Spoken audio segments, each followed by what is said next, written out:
Happy Thanksgiving, everyone! Today we're going to talk about a cold case from 1972 Thanksgiving which remained unsolved, but then almost 50 years later something happened that led to a very much expected discovery. This is the story of Terri Lynn Hollis. In 1972, she was 11 years old and in the 6th grade at the Hillside Elementary School in Torrance, California. She lived with her mother Sherry, with her father Ronald, and she also had a 16-year-old brother named Randy. She was a very religious little girl and very much involved in her church community where she would request prayers, and she was also leading prayers at her school. People that knew her felt like she was a very loving person, full of joy and always energetic and happy. On November 23, 1972, exactly 50 years to this day, the Hollis family was celebrating Thanksgiving like they always did with the entire family. Terri was very active, and as much as she enjoyed spending time with her family,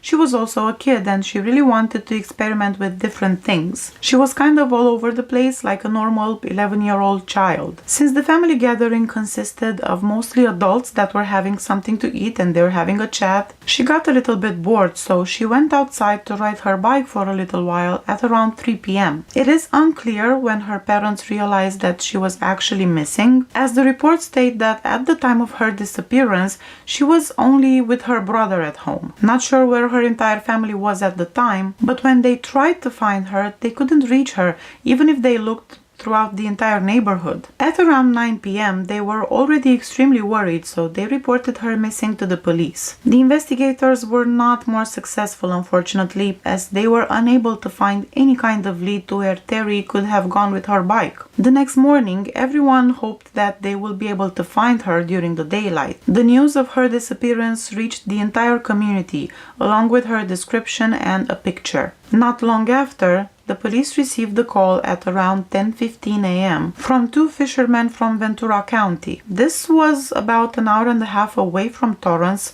around 57 miles far. These two fishermen were trying to get set up for a relaxing day, but instead they unfortunately found the body of a little girl, and this girl was wearing only a white t-shirt. They found her on a cliff below the Pacific Coast Highway in Oxnard. They already knew about the disappearance of Terri, so they did not waste any time in calling the police. When law enforcement arrived at the scene, her body was actually identified by her uncle and then taken in for an autopsy, where they decided that the cause of death was actually strangulation. She had also been sexually assaulted. On November 26th, someone started calling the Hollis family, giving the impression that they knew what had happened to Terri, but it was not clear who this person was. The police then decided to monitor the calls, hoping they would be able to trace this anonymous caller, and they were in fact able to establish his home address. As it turns out, the caller was Redondo Beach, which was a 16-year-old boy.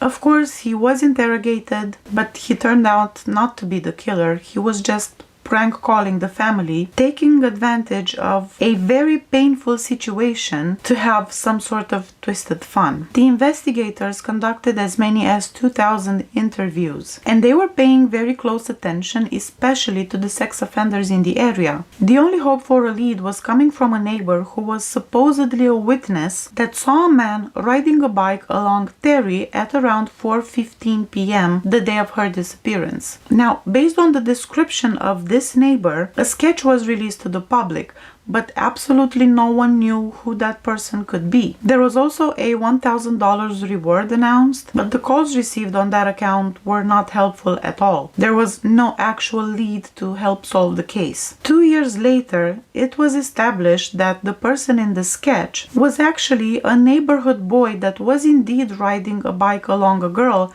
but that girl was not Terri. By now, the police was pretty sure that Terri knew her attacker and that she was kidnapped in a parking lot 2 miles away from her family home. But that was pretty much all of the suppositions they had, nothing more. They started to look at other similar cases to see if they can maybe connect the dots between them, and they found that 10 years before, 2 other girls were found murdered in the area, in a similar way. However, those were also unsolved cases, so they could not find anything to help them move forward with Terri's case. In 1974, a 29-year-old man called Ronald Paul Kozak was arrested on suspicion of child molestation, and the police decided to try and find out if he had anything to do with Terri's murder. He did not admit to the crime, and they could not find any evidence to link him to Terri. 2 weeks later, he did plead guilty to molesting a 10-year-old boy, however. 26 years later, in 2000, the Torrance police reopened Terri's case, and they sent the DNA collected from the murder scene to a lab for processing in order to search the database and see if they could find the killer. Unfortunately, they had no match. 5 years later, however, in 2015, they had the idea of introducing the DNA info in a genetic genealogy website. With this, the chances of finding a person are much higher because it does not only track a specific person's DNA, but also anyone who could be related to them. 3 more years have passed, and in 2018, they finally got a person of interest on the list. This man they identified had actually died back in 2003, but the police decided to exhume the body, and in 2019